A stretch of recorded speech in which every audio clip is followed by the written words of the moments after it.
Hey guys, so today we're going to be talking about hemoglobin and oxygen binding. Okay, so hemoglobin, what is it and what does it do?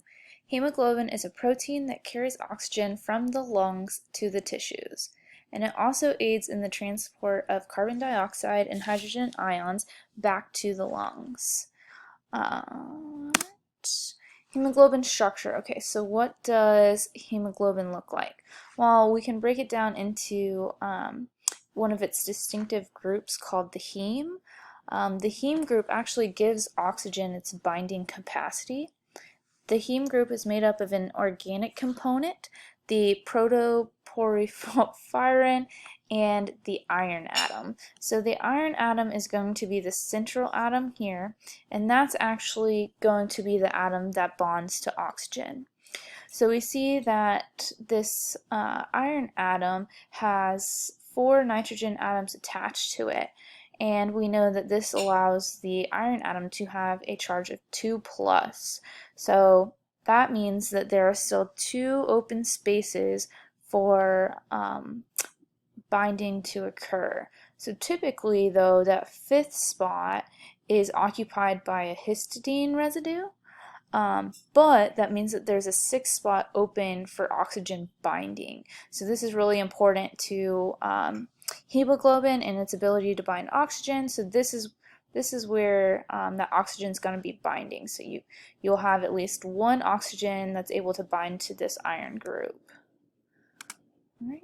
And then hemoglobin is actually a heterotetramer. That means, so it's got 2 alpha beta dimers. So that means that you've got 2 alphas and 2 betas, and that they kind of are like mirror images and they create a dimer.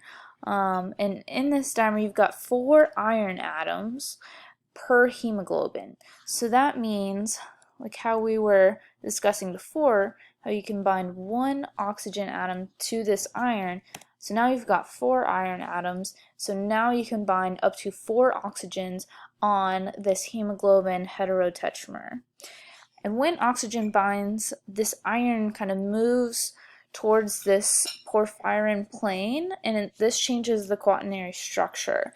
And this is actually what changes the structure from the T state to the more oxygen favoring R state. And so what is the R state? So in the R state, hemoglobin has a high affinity for oxygen. So it wants to bond with oxygen, as opposed to the T state, which does not. The R state is actually the oxyhemoglobin state, and the T state is the deoxyhemoglobin state. So now hemoglobin is able to transport oxygen molecules because now it has a higher affinity for them. It wants to keep them, so now it can travel with them because it doesn't want to release them. It's going to take them wherever it's going. Okay, and then down here we have that quaternary structure of the hemoglobin. That's kind of an example of that. All right, and then tissues in need of oxygen release signal molecules. So now we've got our hemoglobin is carried our oxygenated heterotetramer all the way down the capillaries, and now we've ran into some tissue. So these tissues, when they're in need of oxygen, they're going to release signal molecules that will kind of encode for the release of oxygen. And how it does this, it decreases hemoglobin's affinity for oxygen. So it allows hemoglobin to kind of revert back to that T state. So as we see in this diagram, we've got our carbon dioxide that is released. That's one of our signal molecules, and then it's going to come into contact with our red blood cells, which contain our hemoglobin.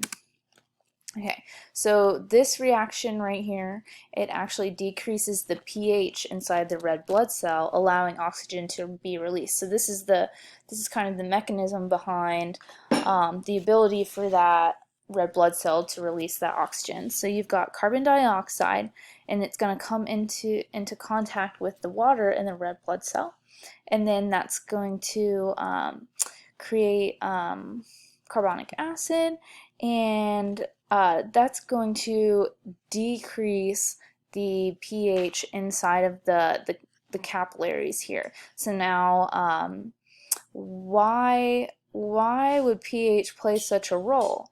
So let's look here. Okay, so we just discussed how the pH is lower in the blood capillaries now because we've released this acid. So now the oxygen doesn't want to be here. It now wants to be in the tissues. So why would this occur? What role does pH play in oxygen uptake? Well, at higher pHs, hemoglobin can actively bind to oxygen, but at lower pH, oxygen is released. So we can see in the lungs, we have the highest pH at 7.4. And so that's where initially our hemoglobin binds to that oxygen, and then it travels through the blood, which is at an even higher pH at 7.6.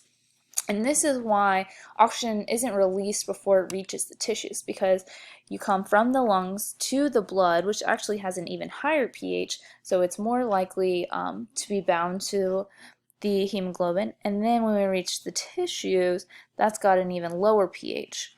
So while it's in the blood, it doesn't want to give up its oxygen to the tissues until that pH is lower than it is in the tissues. All right. So what's kind of the chemistry behind this? Well, deoxyhemoglobin, that T state, the state in which the hemoglobin does not want to bind to oxygen, it's stabilized by ionic bonds. And at high pHs, histidine, this histidine residue on our hemoglobin, it is not protonated. And so the salt bridge that can be seen right here, that can't form at high pHs. So the deoxyhemoglobin cannot bind at high pHs. So at low pHs, you're not going to have this added protein or proton, and so you're not going to have this linkage, so you're not going to be able to bind that oxygen. However, at lower pHs, you're going to have higher concentration of hydrogen, right? So you're going to have this added proton. You're going to be able to form this bond and create the T state structure that is characteristic of the deoxyhemoglobin. So that's kind of the role that pH plays in hemoglobin binding. So that is the gist of hemoglobin and oxygen.